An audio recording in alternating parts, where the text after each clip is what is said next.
Saya nak potongkan king crab untuk mak dari Batam. Oh. Okay. King crab ni nak kena pandai potong. Kalau tak pandai potong mak nanti dia pecah tau. Saya dah bukakan, saya bukakan lagi satu ya. Kak ni dari Kalimantan ya? Kalimantan. Kalimantan di mana? Apa nama tempatnya? Kalimantan Timur, di ibu kota negara. Apa itu? Pontianak ke? Bukan, Samarinda. Oh, Samarinda. Sering saya dengar. Sering saya dengar ramai pelanggan dari Kalimantan di sini. Ni saya potongkan ya. Kami menunggu setiap malam. Setiap nak tidur saya tengokkan dia. Ya. Kita mesti sini dia. Tempat abang Sajibi ya.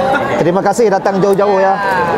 Finally sampai sini ya. Okey, cara dia senang je, potong kemudian tepinya ya.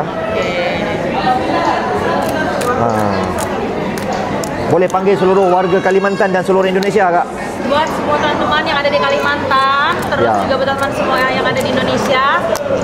Ya, di Pekanbaru, karena sekarang tinggal udah di Pekanbaru, buruan langsung ke sini buat cobain king crab ya. Iya, king crab Alaska. Di nasi lemak lobster GB. Megawati. Mega apa? Megatron. Megawati, Mega 88. Okey Kak, tapi sebelum tu kita nak akak makan, kita nak tengok boleh? Boleh. Okey, bismillah ni Kak. Tuh. Pakai ni ya. Ini pakai tangan aja. Pakai tangan aja. Oh, okey.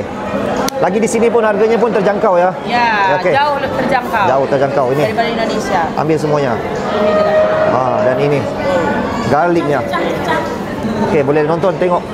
Oh, itu dia. Dilihat, kita pakai sambal juga. Gimana rasanya? rasanya sangat sedap. Ya, gurih. Gurih. Ya. Nampaknya tak cukup nih. Kalau mau tambah boleh order lagi ya. Terima kasih Kalimantan. Kalimantan hadir. Baik. Rindu boleh kembali jangan. Rindu boleh kembali jangan. Ya, baik. Okey bang, Assalamualaikum. Dari mana ni bang? Insya-Allah. Dari mana tadi ni? Pinang. Dari Pulau Pinang. Jauhnya berapa jam kemari ni bang? Ada 11 jam Pak. 11 jam. Sampai pagi tadi. Okey, macam mana kita punya set dulang ni? Ada kambing, ayam, udang galah, sotong. Macam mana? Alhamdulillah. Terima kasih banyak Nasi lemak sotong 29.90 sen. Nasi lemak lobster 88, murah-murah kat sini. Selain daripada king crab, kalau nak yang king crab tu kita ada yang paling besar 598 dan 698, paling besar punya. Okey. Okey guys, mari. Kalau datang sini jangan lupa dapatkan saya punya souvenir ini. Popcorn Abang Lobster, please support saya.